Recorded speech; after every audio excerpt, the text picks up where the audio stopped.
Junk. Junk. Even more junk. Hey, what's this? Venice, Italy?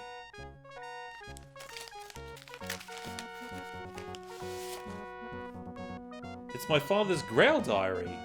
Why would he send me this?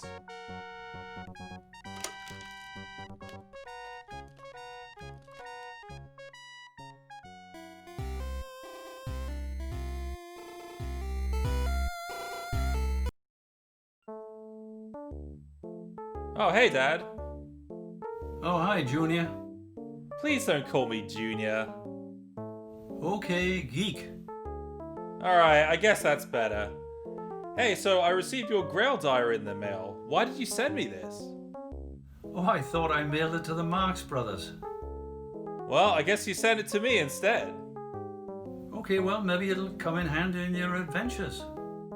Yeah, but what if I lose it or it gets stolen? Don't worry, it was only $15 on Amazon. Hello there, fellow adventurers. After the one and only Sean Connery recently passed away, I thought I'd pay tribute to him by playing an adventure game based on one of his movies. Indiana Jones and the Last Crusade, the graphic adventure, was released by Lucasfilm Games in 1989, not long after the film's release. This is not to be confused with Indiana Jones and the Last Crusade, the action game from the same year. Also not to be confused with Indiana Jones and the Last Crusade for the NES. Obviously, we're going to be looking at the graphic adventure game. I'm not called the Adventure Game Geek for nothing. Here we are at Barnett College, New York in 1938, where our intrepid hero makes his grand entrance. He's just got back from recovering the Cross of Coronado, which as we know belongs in a museum. That belongs in a museum! So do you! After freshening up, he introduces himself to us directly. Hi, I'm Indiana Jones. Welcome to my game. Well, this game doesn't actually have any voice acting, so that line was spoken by Gemini Does Games. Well, actually, that's the name of my channel. I'm just Gemini. See, I'm Gemini, and I do games here on my channel. Gemini Does Games. That's just the name. That's not my actual. Hi, how you doing? Pleasure to be here. Thanks for having me. Here's where we can get in shape for the adventure to come by practicing our boxing. Hey, I thought this was an adventure, not an action game. Ah, well, even in adventures, there are times when you must fight to survive. Oh, you mean like the time I got kicked by a fembot in AD 2044 and kissed her back? That's where you do belong. Ooh. And there's where you do belong. Yeah. Something like that. Anyway, we'll learn all about fighting later on when we get to Castle Brunwald. For now, we have to contend with some rowdy students. If we say the right thing to our friend Marcus Brody, we have the option to make them all leave. So all that's left is the sound of our secretary typing away. I wonder whose portrait that is on the wall. I wouldn't be surprised if it was Lake Cubilius. I keep seeing him pop up in a lot of games like Lancelot's Hangover, The 13th Doll, and General Horse and the Package of Doom. Let me show you the lake.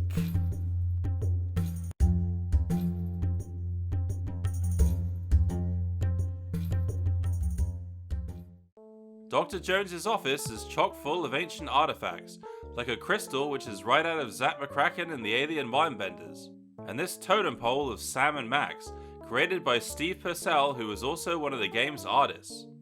Buried beneath this pile of junk, and more junk, is the most invaluable item in the game, our father's grail diary. Yeah, more valuable than $15 on Amazon. I heard that, Junior.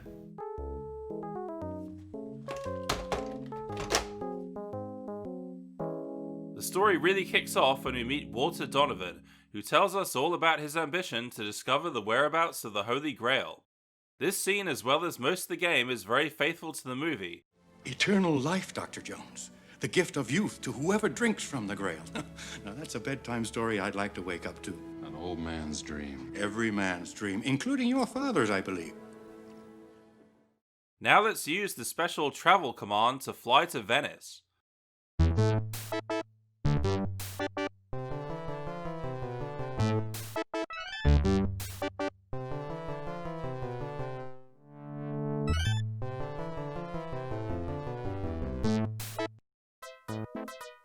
Ah, Venice. So here we are in the library where Indy's father disappeared. Reading these plaques, one says donated by Giorgio Lucasi, and another donated in honor of Count Spielbergeron d'Amblino. Those names sound strangely familiar.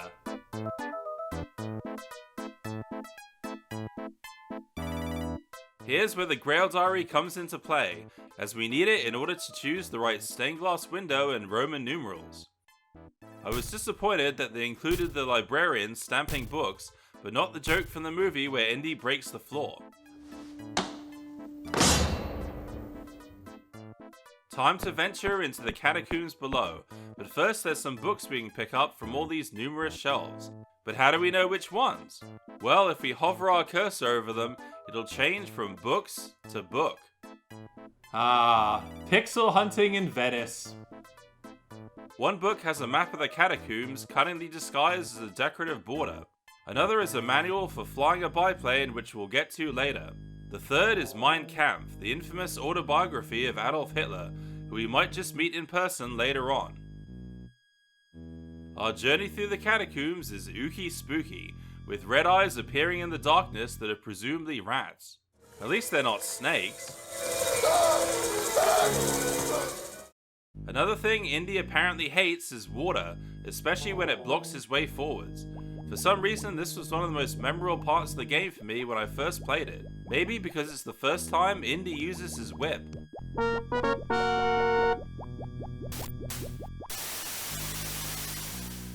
I really appreciate these subtle character animations, like when Indy's hat flies off anytime he jumps down, or bouncing off this grate which just looks ridiculous. Once again, the Grail Diary guides us through solving puzzles along the way. Here, for example, one of these combinations is the correct one. And the other one leads to certain death.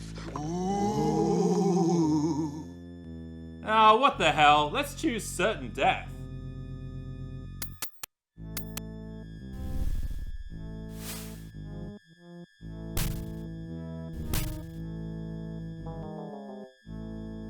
Hey, wait, that wasn't certain death. Oh, that's right, we're not playing a Sierra game. There are actually several game overs, especially in Castle Brunwald, which we'll get to shortly, as soon as we find the tomb of one of the Grail Knights, who holds the other half of the inscription Donovan showed us.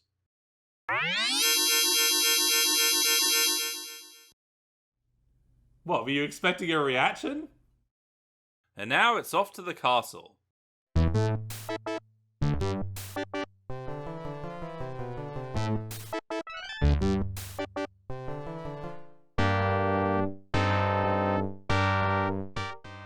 Ah, this looks like a friendly place. Nothing ominous about it at all. We can pretend to be a Scottish lord just like in the movie, though they changed the dialogue from Mickey Mouse to movie star. And if you are a Scottish lord, then I am Mickey Mouse. Looks like we'll have to fight our way in. Okay, so that fight was super easy, barely an inconvenience, compared to all the soldiers waiting for us around every corner. As we've learnt from King's Quest though, violence is usually not the best solution, and we have the option to try and talk our way through. This involves a lot of trial and error to find the right dialogue options. Fortunately, I discovered my old maps of the castle, along with notes on which dialogue to choose for each encounter. This is the origin of the famous line, "I'm selling these fine leather jackets," which is referenced in The Secret of Monkey Island and Full Throttle. I'm selling these fine leather jackets. Get your greasy, oily, leather-wearing carcass off my property. We can also disguise ourselves in either a servant or officer uniform, and the soldiers will treat us differently depending on what we're wearing. It gets even more complicated when you have to backtrack and need to remember what you are wearing, otherwise the soldiers will recognize you. I love that it plays the indie theme whenever you change back into your signature IndieWare TM by Lucasfilm.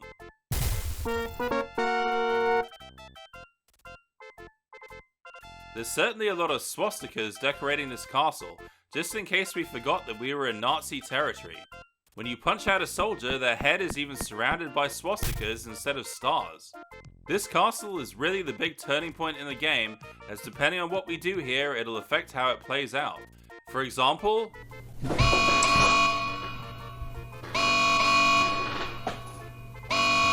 Hey, we've got a spoiler alert. There's a pass you can find which is extremely useful later on, but I couldn't figure out how to get it even though I was sure it was in this filing cabinet. Turns out I needed to give a painting to one of the soldiers while dressed as a servant, which then triggers a cutscene where the colonel puts the pass in the cabinet. How are we supposed to know that? Answers in the comments below. The solution to getting past this beefcake called Biff is more straightforward, and this soldier gives us a clue that we have to get him drunk.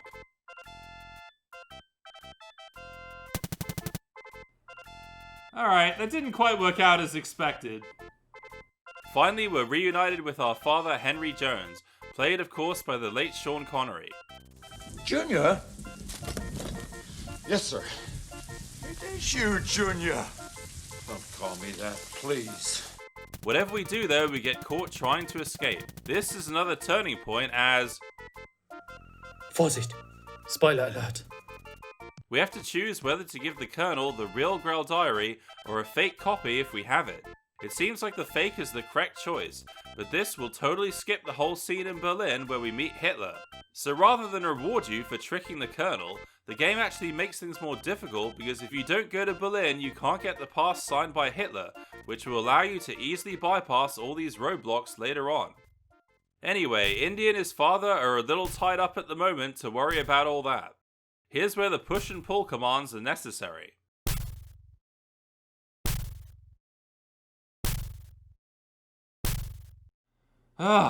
This is taking bloody ages. You do know there's a keyboard shortcut, right? Yeah, sure. I just felt like a challenge.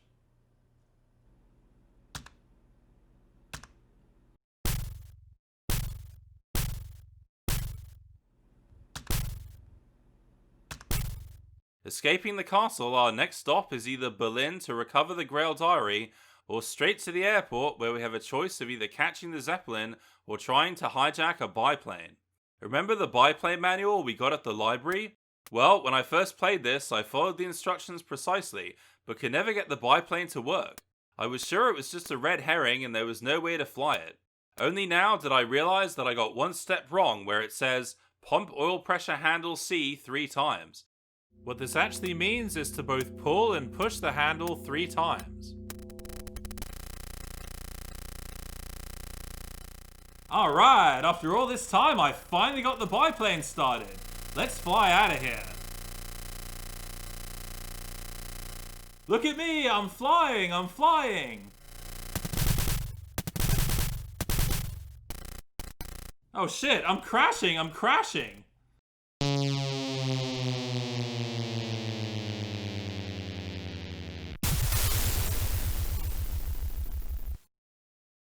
Now we encounter these roadblocks, which I honestly found really tedious after spending all that time bluffing our way through the castle. There's even one roadblock where you have to choose no less than 7 dialogue options to get past. Or you could just show the pass signed by Hitler that you can only get by dressing as a servant and giving a painting to a soldier so the colonel puts the pass in the cabinet and then give him the real Grail diary so you can go to Berlin and meet Hitler and get him to sign the pass. Phew! Dare I say this would have been a good opportunity to have an action scene like the motorcycle chase in the movie.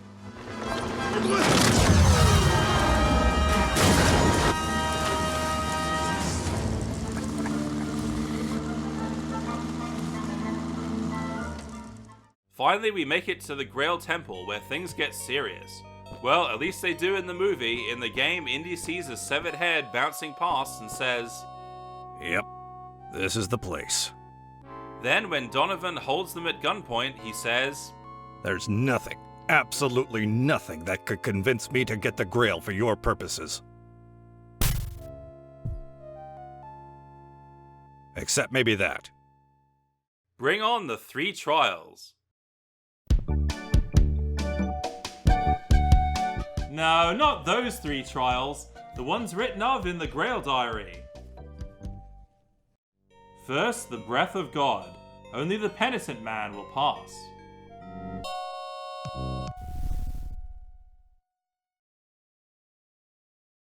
Oh well, I guess we weren't that penitent. Let's try the next one. Second, the word of God. Only in the footsteps of God will he proceed.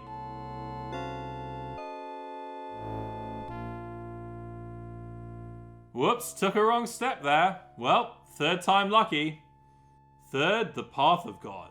Only in the leap from the lion's head will he prove his worth.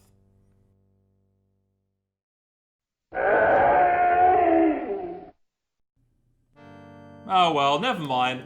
Let's just skip the 3 trials and go straight for the grail. But which grail do we choose? Well, spoiler alert.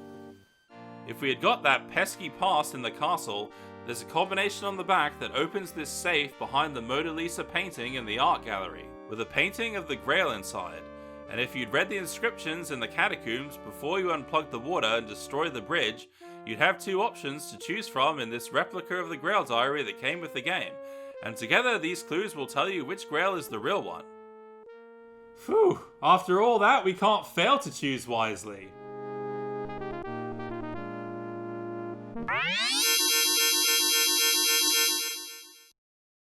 He chose poorly.